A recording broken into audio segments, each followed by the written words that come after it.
Now, the Council of Governors has taken issue with the government over the 2023-2024 budget for what it terms as undervaluation of revenues. The council says that the recently released budget policy statement raised the county's share of revenue by only 10 billion shillings instead of a minimum of 55 billion. Noakip Kemboy reports.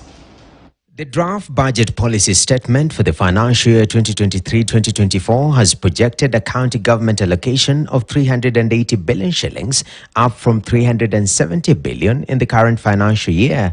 The Council of Governors Finance, Planning and Economic Affairs Committee says this is a gross undervaluation. The allocation is based on financing constraints as opposed to the budget, which negates the desirability of a stable and predictable allocation of revenues as stipulated in Article 203 of the Constitution. The governors noted that based on revenue growth projections, whereas revenue is set to grow by 17% in 2023-2024 financial year, the allocations to counties have been increased by only 2.7%. So what we are asking for as counties is let the National Treasury just base the minimum of 15% of the projected growth, which is amounting around 55 billion, and that now will give counties a minimum of 425 billion Kenya shillings. The council says the equalization fund should have been allocated 8.7 billion shillings in place of the 7.5 billion shillings currently indicated on the budget policy paper. The council further claims that the projections did not meet the constitutional requirement of using most recent audited account.